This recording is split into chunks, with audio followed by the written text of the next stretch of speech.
Hello friends. आज हम JEE main 2025 का मॉर्निंग शिफ्ट का पेपर डिस्कस करने वाले हैं। इसमें जितने भी क्वेश्चन दिए गए ये सारे क्वेश्चंस मेमोरी बेस्ड क्वेश्चंस हैं।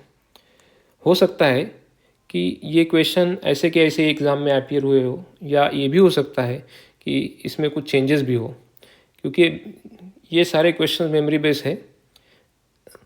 तो इस वजह से इस पर पूरी तरह रिलाय न रहा जाए, लेकिन इसी तरह के कुछ क्वेश्चंस एग्ज़ाम में आ सकते हैं या आ रहे हैं। तो ये रेफरेंस के लिए वीडियो है पूरा का पूरा, आप ध्यान से देखिए। This is my first video actually. The first question for complex ion, that is nickel complex is given, and what is the charge on central metal. We have asked that what is the charge of central metal and shape of complex molecule respectively. Now we know that here Cl is a weak field ligand. Cl is a weak field ligand, hence there is no pairing. No pairing is done. And here Ni is in its +2 oxidation state, having configuration that is 3d6. We know that in 3d6, since there is no pairing, all the orbitals already occupied by electrons, and therefore 4 Cl minus ligands are actually occupy the next 4 orbitals, that is 4s and 4p orbitals. These orbitals are occupied by Cl minus ion, and therefore the hybridization expected is sp3, and the shape of molecule is tetrahedral, and therefore our answer is first.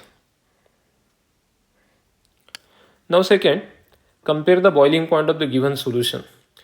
Now if we consider, we know that according to colligative property, boiling point of any solution is directly proportional to colligative property, that is del Tb. As elevation in boiling point increases, boiling point also increases, and del Tb we know that it depends on the multiplication or product of want of factor into molality. Now in this case, here out of 4 options, NaCl is a electrolyte, whereas urea is a non-electrolyte, and therefore we can say here for NaCl I value is 2, and for urea I value is 1. Now also consider concentration. Now since boiling point is directly proportional to concentration, those spaces which having higher concentration is actually having higher boiling point, and therefore here we, in this case, 10 raised to minus 2 molar concentration of NaCl is highest in this case, and therefore third is first one. Then next is a 10 raised to minus 3 molar concentration. Then 10 raised to minus 4 molar concentration of NaCl, since its I want a factor value is maximum. They comes first, then first 3, then second, then first, and then fourth. Therefore B is our answer. Now question number third, correct order of increasing electronegativity.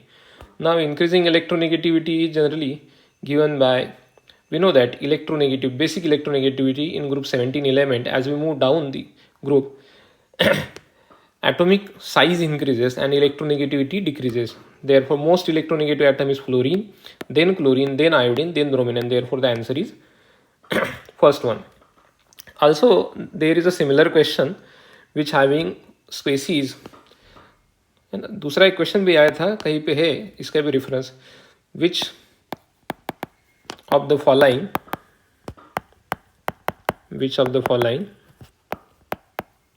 does not shows variable oxidation state, and options are Cl, Br, I, and F. And we know that fluorine always shows -1 oxidation state, it never shows more than -1 oxidation state, but the rest of all, bromine, chlorine, and iodine, they shows -1 as well as +3, as well as +1, as well as +5, and sometimes +7 also. They shows variable oxidation state. Now next question, which of the following has a maximum size out of given species? Now Al3 plus, having that way aluminum atomic number 13 with +3 charge, it's having 10 electron in it. Aluminium is 10 electron, magnesium having magnesium 2 plus ion is also having 10 electron, fluorine is also having 10 electron, Na plus ion is also having 10 electron. And we know that for isoelectronic species, we know that atomic size, atomic oblique ionic size, ठीक है, for isoelectronic species, atomic or ionic size is inversely proportional to atomic number, which is effective nuclear charge. Atomic number also we can say effective nuclear charge, or we can say number of protons. जो spaces के पास सबसे कम proton होंगे वही उसकी size सबसे ज़्यादा होगी. सबसे कम प्रोटॉन किसके पास है? जिसका एटॉमिक नंबर सबसे कम है, दैट इज फ्लोरीन. ठीक है. नाउ नेक्स्ट, IUPAC नेम आपको बताना है. स्ट्रक्चर यहाँ पे ड्रॉ नहीं हुआ था. CH3, ये CH, यहाँ पे COOH है, then CH2, CH2, CH, CH3, C double bond O, CH3. अब इसका अगर हम नंबरिंग करें तो नंबरिंग है मेजर फंक्शनल ग्रुप है COOH, carboxylic acid. Therefore numbering यहाँ से होगी, यहाँ से स्टार्ट होगी. COOH को 1 नंबर, यहाँ पे 2, यहाँ पे 3, 4, 5, 6. अब यहाँ पे 6 मिथॉक्सी ग्रुप है. ये 6 मिथॉक्सी यहाँ पर है. ठीक है. और कहाँ पे 6 मिथॉक्सी? 6 मिथॉक्सी कहीं पर भी नहीं है. यही आंसर है, 6 मिथॉक्सी. सेकेंड पोजीशन को एक मिथाइल है, फिफ्थ पोजीशन को अनदर मिथाइल है, तो 2,5 डाईमिथाइल. 6 को ऑक्सो पोजीशन भी, ऑक्सो ग्रुप भी है. इसका अलग से एक नाम भी हो सकता था, अल्टरनेटिव नेम भी हो सकता है इसका. इसका नेम ये भी हो सकता था 6 methoxy carbonyl, methoxy carbonyl 2,5 dimethyl hexanoic acid. ये भी इसका नाम हो सकता था. ठीक है. अभी ऑप्शन में आपको ये दिया है, A answer is correct. Which of the following acid is a vitamin? We know that ascorbic acid is actually vitamin C. Ascorbic acid is actually vitamin C. Therefore answer is D. How many different stereoisomers are possible for the given molecule? Molecule पता होना चाहिए. CH3, यहाँ पे CH था, ये OH है, CH double bond CH, CH3. Now see here, in this molecule, this carbon is actually chiral in nature, and here it is a double bond is present. Due to chiral carbon, it shows a two stereoisomers,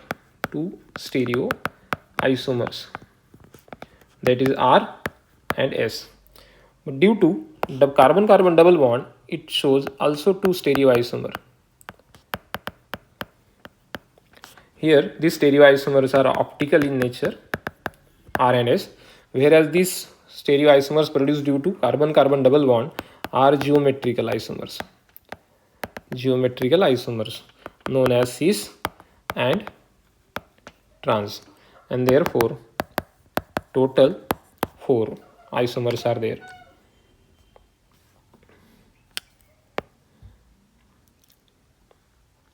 The next, electrolysis, which of the compound gives H2SO8?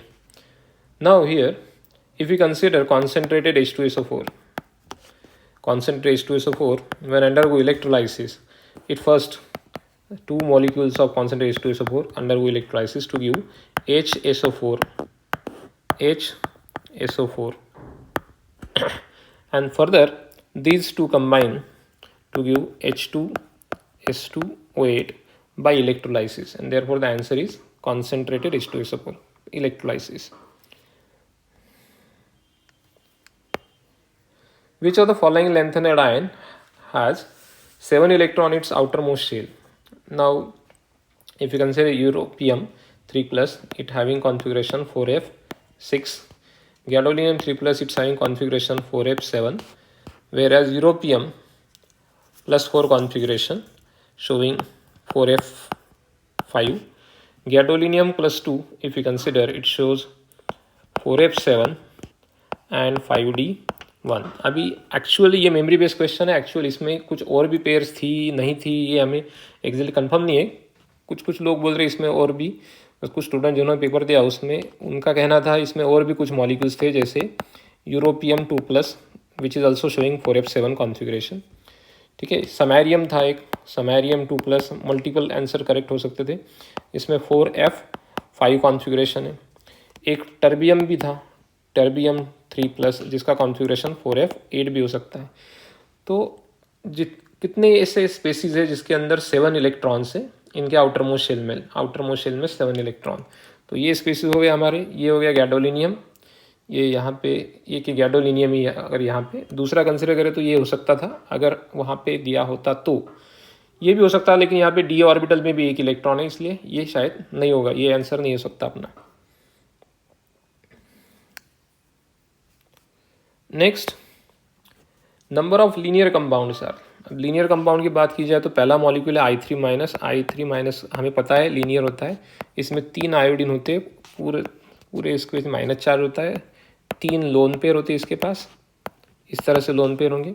Similar structure XCF2 भी बताता है, XCF2 same structure XCF2 का, XCF2 यहाँ पे 3 lone pair है, 3 भी linear है। CO2 molecule is also linear, CO2 molecule linear है। then इसमें BCl2 is also linear, BCl2 it is also linear molecule। then N3 minus is also linear, N इसके पास charge आ गया minus, ये होगा plus, ये होगा minus, okay, overall charge minus. Then NO2 plus की बात की जाए तो NO2 प्लस भी लीनियर मॉलिक्यूल में आ जाता है, यहाँ पे प्लस चार्ज आएगा NO2 प्लस में। अब देखा है तो I3 माइनस है, देन खाली NO2 मॉलिक्यूल भी यहाँ पे, लेकिन NO2 molecule actually bend shape होता है, NO2 मॉलिक्यूल कुछ इस तरह से होगा, इसके पास एक लोन पेयर होगी, इसका शेप बेंट है, बेंड शेप। O3 मॉलिक्यूल भी नहीं होगा, O3 मॉलिक्यूल का एंगुलर शेप है, ये इस तरह से O3 मॉलिक्यूल होता है, इसके ऊपर प्लस चार्ज, इसके ऊपर माइनस चार्ज, तो ये नहीं होगा। OF2 molecule, OF2 molecule similar to water molecule होगा, बेंट शेप है इसका भी, बेंट शेप, ये भी बेंट शेप है, ये भी नहीं होगा। NO2 प्लस हमने देख लिया लीनियर है, BCl2 लीनियर है, N3 माइनस लीनियर है। SO3 की बात अगर करें तो SO3 actually trigonal planar molecule है, ये ट्राइगोनल प्लेनर है। CO2 मॉलिक्यूल ये लीनियर है, XCF2 मॉलिक्यूल ये लीनियर है।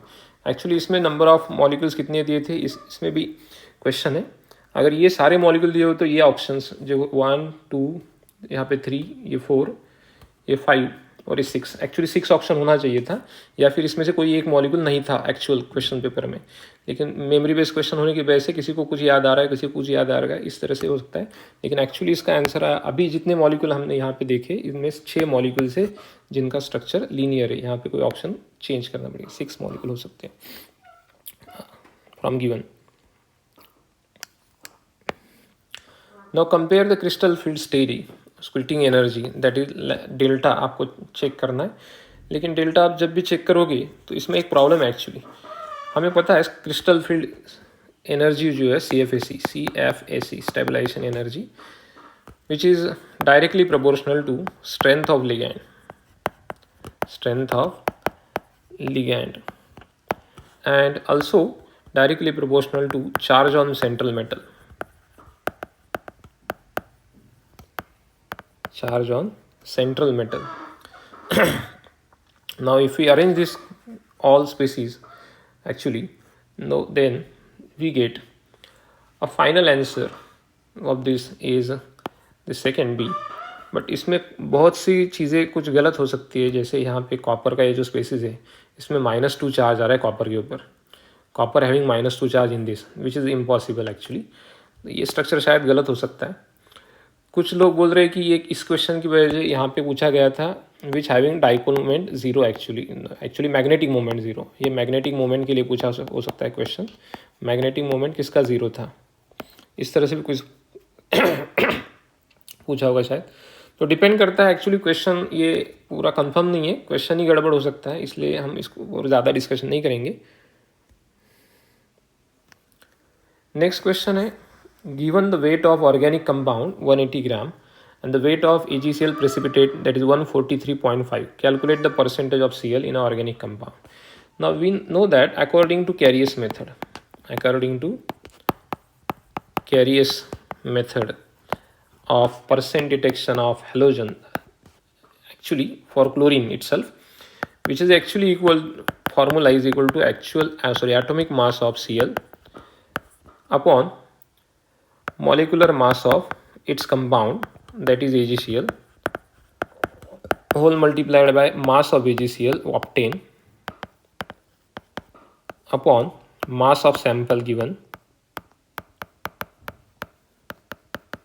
whole multiplied by 100. Now if we consider this atomic mass of Cl, we know that 35.5, at molecular mass of AgCl is 143.5, we know that, and mass of AgCl given itself same 143.5 upon mass of sample is 180. If we consider this 143 get cancel, actually percentage निकालना है हमें, तो इसलिए 100 से multiply करना पड़ेगा। तो यहाँ पे फाइनल आंसर हमारा होगा 3550 upon 180, 3550 upon 180. This actually comes 19.72, which is approximately equal to 20%. This is answer.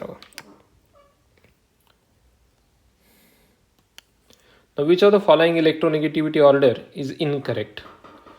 कौन सी इलेक्ट्रोनेगेटिव ऑर्डर इनकरेक्ट है?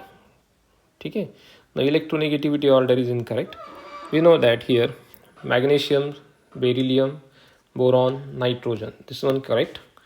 Aluminium, silicon, carbon, nitrogen, this one is also correct. sulfur, oxygen, fluorine, this one is correct. Okay, this one is wrong actually. The correct order must be like this: Mg, then Al, then electronegativity order, then B and then nitrogen. ठीक है, तो यहाँ पे ये हमारा answer है. Which of the following statement is not true for radioactive decay? The first statement, decay constant does not depends on temperature. Actually, this is actually wrong statement, which we have to find.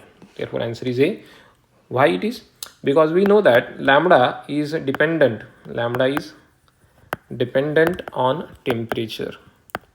As the temperature increases, lambda value also increases. Lambda value also increases. Lambda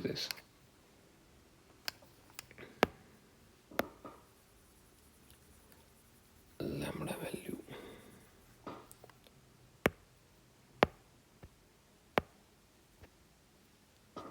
also increases. Now, next question. Consider the given equilibrium. Okay, here a reaction is misprinted actually. यहाँ पे double headed arrow है, 2CO2 यहाँ पे plus sign होगा. Reaction condition, reaction is given. If the initial pressure of CO2 is 0.6 atm and after equilibrium is established, total pressure is 0.8, then find Kp. Now first rewrite the reaction actually. The CO plus C, this will gives you twice CO, twice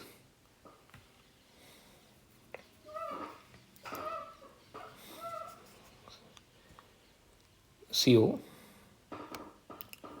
reaction कुछ गड़बड़ हुई है. Initial pressure of CO2, ये reaction ही गड़बड़ लिख दी यहाँ पे. ये CO2 थी, CO2 हो सकता था, ये CO है, 2CO.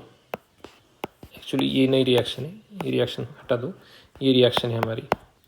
ये यहाँ पे CO2 है जो गैसियस है, और ये CO है वो भी गैसियस है. अब यहाँ पे इनिशियल प्रेशर दिया गया CO2 का, इनिशियल प्रेशर CO2 का 0.6 atm था, ये इनिशियल है। अगर हम इक्विलिब्रियम की बात करें, इक्विलिब्रियम, तो इक्विलिब्रियम में हमें बताया गया है कि पूरा जो फाइनल प्रेशर है, टोटल प्रेशर, वो 0.8 है। अब ये हो सकता है कि CO2 कन्वर्ट जब होगा तो 0.6 में से P प्रेशर यहाँ से कम होगा, यहाँ पे अगर P कम होगा तो यहाँ पे 2 मोल्स है, जिसकी वजह से राइट साइड में ट्वाइस P आ जाएगा। But total pressure is equal to 0.8 which is equal to 0.6 minus P plus 2P, this total number of pressure, total pressure here. Now if you consider this, which equals to actually 0.6 plus P, and therefore P is equal to 0.2. Now we have to find out Kp for this. Now we know that Kp is the equilibrium constant in terms of pressure. Here P of CO square, because there are 2 moles, and here partial pressure of CO2 in the equilibrium. Now pressure of CO, that is 2 times actually 2P, that 2P bracket square, and here it is 0.6 minus P, which is equal to here 0.4 bracket square upon 0.4, which is equal to 0.4. Simple question था.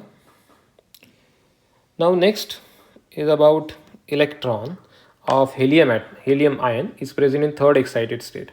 Actually third excited state, इसका मतलब है कि जो nth orbit है ये 4 होगा, क्योंकि basic ground state first n की वैल्यू 1 होगी, फर्स्ट एक्साइटेड स्टेट s का मतलब होगा कि n की वैल्यू 2 होगी, सेकेंड एक्साइटेड स्टेट का मतलब n की वैल्यू 3 होगी, थर्ड एक्साइटेड स्टेट मतलब n की वैल्यू 4 होगी। यहाँ पर find its de Broglie wavelength, हमें एक इक्वेशन पता है, n lambda is equal to 2πr, ये इक्वेशन हमें पता है, और थर्ड एक्साइटेड स्टेट के लिए n वैल्यू 4 है।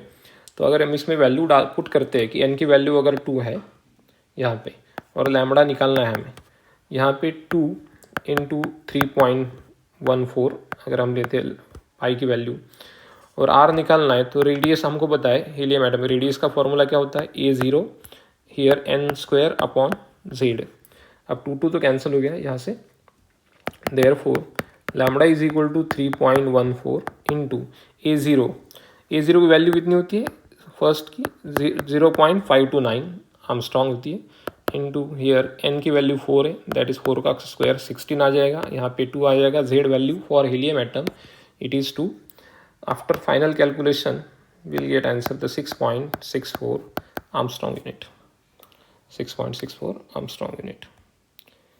Now next question, statement is given to you, the first statement, very first statement, a compound is given, will show nucleophilic substitution by SN1 mechanism in protic medium. Yes it is, because here कार्बोकटाइन is stable, if Cl निकल जाएगा यहाँ से तो यहाँ पे कार्बोकटाइन बन जाएगा, और this carbocation is actually stable in nature. ये कार्बोकटाइन CH2 वाला जो कार्बोकटाइन ये स्टेबल है due to lone pair present on oxygen atom.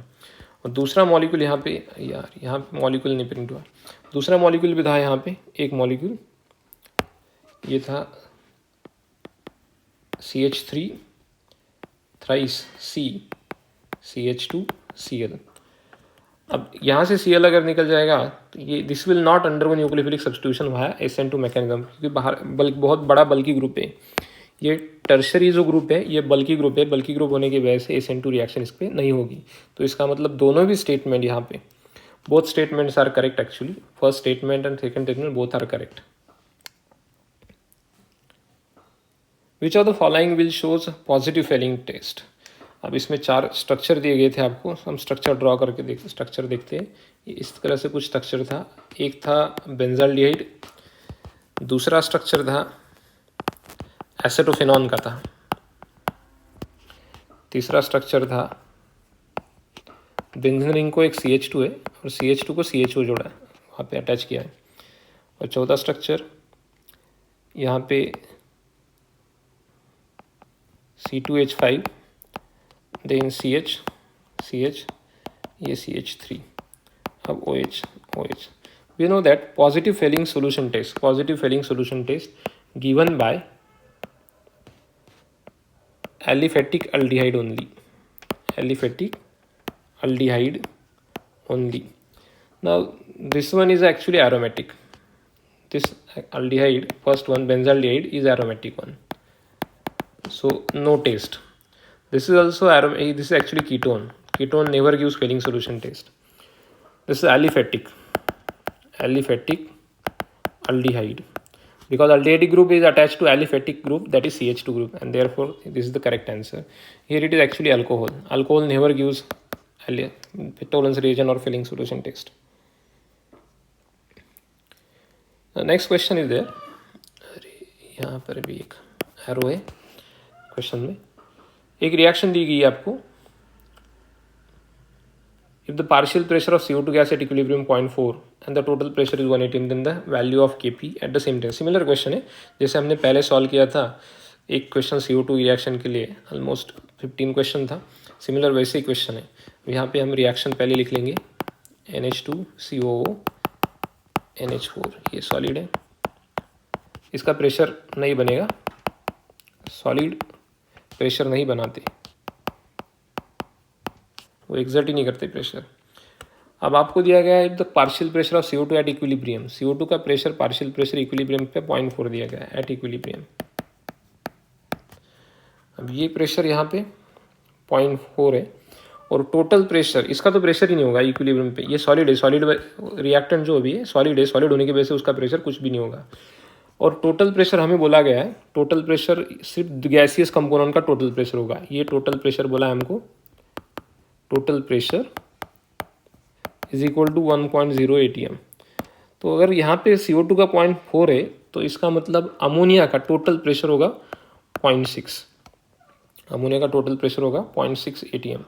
हमें निकालना है Kp. Kp का फॉर्मूला हमें पता है. Kp का formula product concentration upon reactant. अब रिएक्टेंट तो सॉलिड, उसका प्रेशर ही नहीं है, तो इसका मतलब सिर्फ प्रोडक्ट होंगे. तो pressure, partial pressure of ammonia raise to 2 into partial pressure of CO2 at equilibrium. अब अमोनिया के वैल्यू है 0.6, इसका स्क्वायर निकालना है हमें, इंटू मल्टीप्लाइड बाय 0.4. अब पूरा कैलकुलेशन अगर हम करते हैं तो इसको हमारा आंसर आएगा 0.144 atm. दैट इज हमारा atm क्यूब. सी वाला आंसर आ जाएगा 0.144. Easy one. Then CO2 gas is taken at 1 atm 273 Kelvin. Now it is allowed to pass through 0.1 molar calcium hydroxide aqueous solution. Excess of amount of calcium hydroxide is neutralized with 40 ml of 0.4 molar HCl. Then find the volume of CaCO3 initially taken if the 50% of the CaCO2 is react with the CO2. अब 50% ही react हो रहा है, मतलब actually आपको reactor molecule लेना पड़ेगा. अब ये बेसिक सिंपल रिएक्शन है. अब रिएक्शन सिंपल है. अगर यहाँ पे 1 मोल कैल्शियम हाइड्रोक्साइड अगर होता है तो इसको इक्विवेलेंट होता है 2 मोल्स ऑफ HCl. तो हमें सिंपल ये काम करना है, मिली इक्विवेलेंट, दोनों का मिली इक्विवेलेंट सेम करना है, मिली इक्विवेलेंट. तो इसका milli equivalent of calcium hydroxide which is equivalent to milli equivalent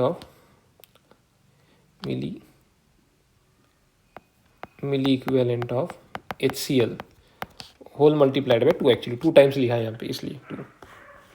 अब मिली इक्विवेलेंट कैसे निकालते? Concentration multiplied by volume. अब कॉन्सेंट्रेशन तो हमें पता है, कॉन्सेंट्रेशन हमें पता है V ml में है हमारा, हम ml आंसर निकालने वाले, इसलिए डिवाइडिंग फैक्टर 1000 होगा, लीटर में नहीं है हमारा आंसर. और यहाँ पे 2OH माइनस है, इसलिए 2 मल्टीप्लाई करेंगे. यहाँ पे मिली इक्विवेलेंट का वैल्यू 0.1 मोलार, 40 ml उसका सोल्यूशन दिया है, 1000 ml 1000 से डिवाइड करना है. इसमें HCl में H एक ही होगा, और लेकिन टोटल मॉलिक्यूल्स होंगे 2 टाइम्स लगेगा.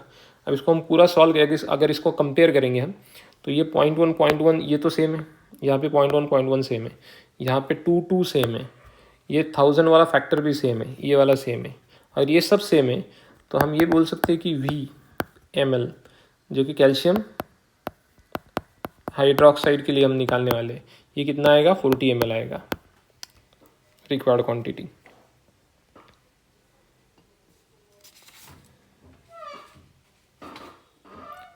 Then next, in a closed container, a liquid is stirred with a paddle to increase the temperature. Which of the following is true? अब हमें पता है यहाँ एक्चुअली यहाँ पर सिंबल मिसिंग है, नॉट इक्वल टू है, यहाँ पर नॉट इक्वल टू है, ये नॉट इक्वल टू है, यहाँ पर नॉट इक्वल टू साइन है. Which of the following is true? Paddle to increase the temperature in closed insulated container. Okay, we know that for insulated container बनता है, insulated container है. अब इस insulated container का मतलब क्या हुआ कि हीट एक्सचेंज जो भी होगा ये होगा Q इज इक्वल टू 0 हो जाएगा. अब अगर Q इज इक्वल टू 0 होगा तो we knows according to first law of thermodynamics del E is equal to Q plus W. अब Q तो 0 हो गया क्योंकि इंसुलेटेड कंटेनर है, therefore del E is equal to W, which is non-zero value actually,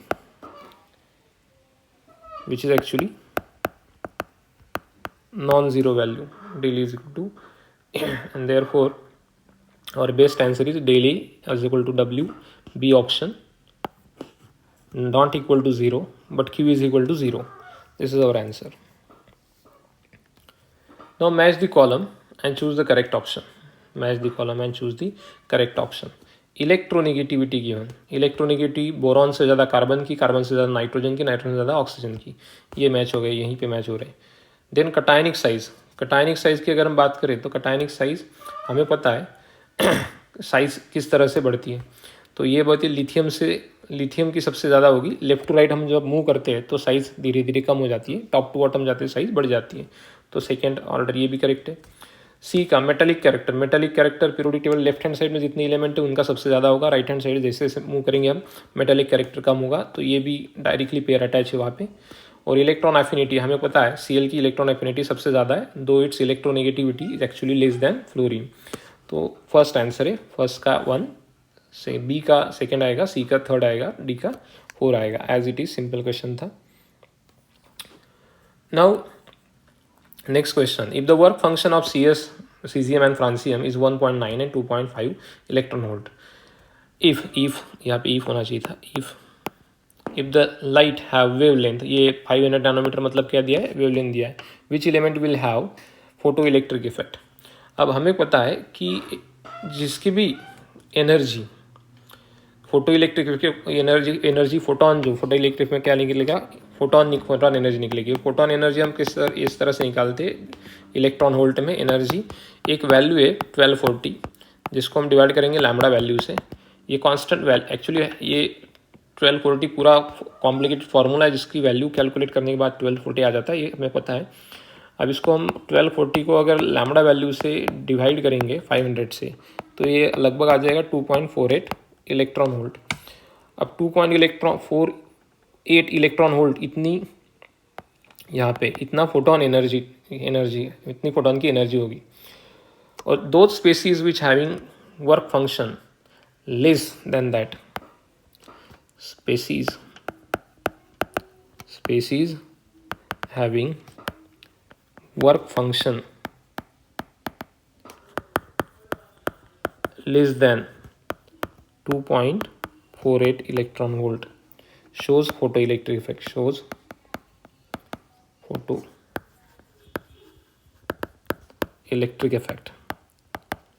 Now here if we see closely, for francium it is 2.5 which is more than that, and for cesium it is 1.9 which is less than 2.48, and therefore our answer is only cesium can show photoelectric effect in this case. Now 2 ampere of current is allowed to pass through the molten AlCl3 for 30 minutes. Find the mass of the aluminum deposit at collect cathode. Nearest integer, numerical value question है. हमें पता है according to Faraday's first law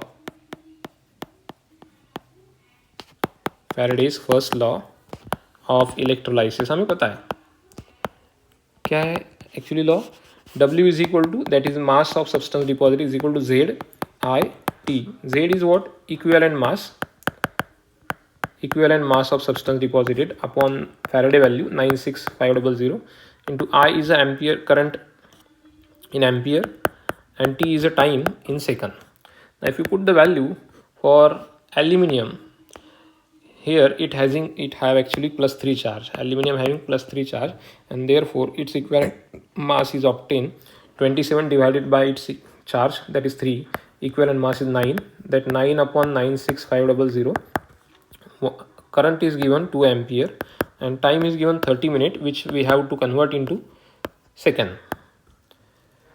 If we perform all this calculation, actually this calculation, complete calculation, this will gives you 0.335 0.337 gram actually.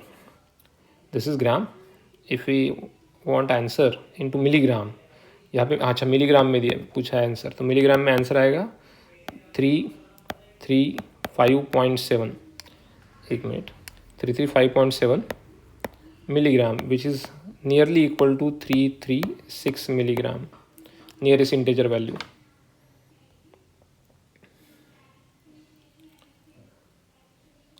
Next एक organic का question था। यहाँ पर आपको दिया है नाइट्रोबेंजीन, आपको दिया गया था नाइट्रोबेंजीन, और नाइट्रोबेंजीन के ऊपर आपको SnHCl डालना था, Sn + HCl। अगर SnHCl आप डालोगे इसके ऊपर तो A प्रोडक्ट मिलेगा। अब A प्रोडक्ट मिलने के बाद इसमें आप NaNO2 डालोगे, NaNO2 + HCl, reaction takes place at 0 to 5 degree Celsius. B यहाँ पे इथेनॉल डाल दिया C2H5OH, और यहाँ पे Ca। आपको पूछा है आइडेंटिफाई C करने के लिए। अब C पूछा है आपको कि C क्या है। अब सिंपल है कि अगर दिस इज नाइट्रोबेंजीन, नाइट्रोबेंजीन पे आप SnHCl डालोगे तो ये प्रोसेस हो जाएगी रिडक्शन, ये रिडक्शन हो जाएगा। अब रिडक्शन होने के बाद हमें क्या मिलेगा, NH2 मिलेगा, दैट इज एनिलीन मिलेगा हमें, एनिलीन। ये प्रोसेस है डायजोडाइजेशन, दिस इज डायजोडाइजेशन, डायजोडाइजेशन प्रोसेस। इसके बाद हमें क्या मिल जाएगा, डायजोडाइजेशन में हमें मिलता है diazonium salt, that is N2 + X-, and when this reacts with actually C2H5, mild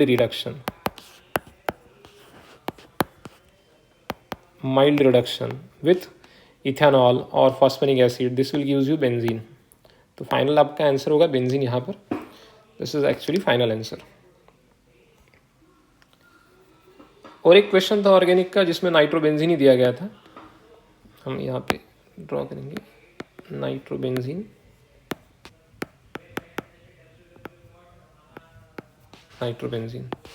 इसमें मल्टीपल रिएजेंट दिए गए थे आपको। फर्स्ट रिएजेंट दिया गया था SnHCl, सेम एज प्रीवियस। यहाँ पे NaNO2 + HCl, टेम्परेचर भी दिया गया था 0 to 5 degree Celsius. Third case थी CuCl / HCl। Number 4 Na dry ether. अगर हम इसको सॉल्व करने की बात करें तो NO2 के ऊपर हम जैसे ही इसके ऊपर Sn / HCl डालेंगे तो इसका कन्वर्जन हो जाएगा एनिलीन में। अब इसके ऊपर हम जैसे ही डायजोडाइजेशन करते हैं नाइट्रस एसिड का HNO2, ये इन situ प्रिपेयर होता है NaNO2 + HCl से इन situ प्रिपेयर होगा। रिएक्शन 0 to 5 डिग्री सेल्सियस पे होगी। यहाँ पे मिल जाएगा हमें डायजोनियम सॉल्ट N2 + X-। अब डायजोनियम सॉल्ट को आप जब रिएक्ट करोगे CuCl तो दिस इज सैंडमेयर रिएक्शन, ये सैंडमेयर रिएक्शन है। ये पहली वाली डायजोडाइजेशन है, डायजोडाइजेशन। सैंडमेयर रिएक्शन में इस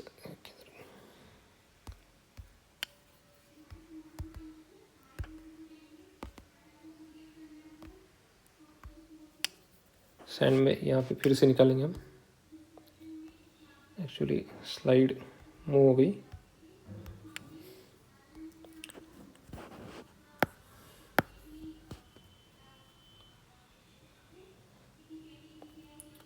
सैंडमेयर रिएक्शन, ये NO2 था, यहाँ पे SnHCl डाला हमने। SnHCl डालने के बाद में एनिलीन मिल गया हमको, एनिलीन। अब एनिलीन को हम जब रिएक्ट करेंगे डायजोनियम सॉल्ट से, सॉरी नाइट्रस एसिड से, तो मिल जाएगा डायजोनियम सॉल्ट। ये डायजोनियम सॉल्ट N2 + X-।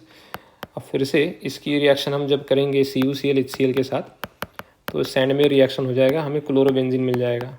अब क्लोरोबेंजीन का जैसे ही रिएक्ट करेंगे Na ड्राई ईथर के साथ, Na ड्राई ईथर के साथ, this will gives you final product डाइफिनिल।